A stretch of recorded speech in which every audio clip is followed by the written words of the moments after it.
পঞ্চায়েত ভোটে কাশীপুর এলাকায় অশান্তি ও গুলি চালানোর ঘটনার পরিপ্রেক্ষিতে আজ ভবানী ভবনে সিআইডি নওশাদ সিদ্দিকীকে তলব করে নির্দেশ অনুসারে নওশাদ সিদ্দিকী বেলা 2টোর আগেই ভবানী ভবনে প্রবেশ করেন।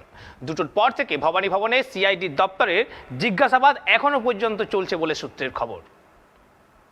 160 সিআরপিসির আন্ডার রুল আমাকে নোটিশ পাঠিয়েছিল সিআইডি যে ভাঙড়ে নমিনেশনের শেষ দিনে যে মার্ডার হয়েছিল সেই মার্ডার বেসিসে আমাকে ইন্টারোগেশন করার জন্য বিজয়গঞ্জ বাজারে।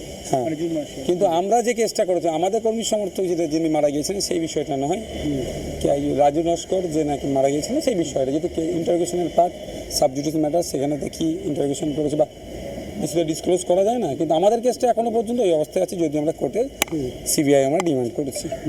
এই আজকে জিজ্ঞাসাবাদের কোথাও কি মনে হচ্ছে যে আপনাদের যারা খুন ছিল তাদের বিষয়ে সিআইডি নীরব, কিন্তু শাসক দলের ব্যাপারে নিরপেক্ষতা নিয়ে কি বলবেন? সেই প্রশ্নটা আমি করেছিলাম, তো আধিকারিক যারা ছিলেন এখানে, ডিএসপি র্যাঙ্কিং অফিসার ছিলেন, ইন্সপেক্টর ছিলেন, আমি সেটা প্রশ্ন করলাম যে তৎপরতার সাথে এটা করা হচ্ছে, যদিও তার রাজু নস্করের মেয়ের একটা অভিযোগ করেছিল, আপনাদের মধ্যে মিনিস্ট্রি মিডিয়া দেখিয়েছিল তাকে কীভাবে নিয়ে যাওয়া হয়েছিল, বাই প্রেশার নিয়ে আসছিল, সেটা তৎপরতার সাথে একটা বিধায়ককে ডেকে ইন্টারোগেশন করছেন।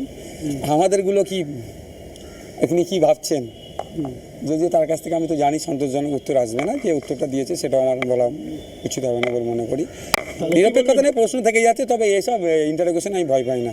তদন্তকারী কারণ হচ্ছে আমি সবসময় মানুষকে ল অ্যান্ড অর্ডারের পক্ষে থাকতে বলি, law and order situation create হোক এই কথা আমি বলি না, শুধু আমি সামনে ভাবিও না। আর এই ইনভেস্টিগেশনের হাত থেকে বাঁচার জন্য আমাকে ছুটে যেতে হবে সুপ্রিম কোর্টে, হাইকোর্টে, না বাবা আমাকে রক্ষা কবচ দাও, ও আমি দ্বারা হবে না।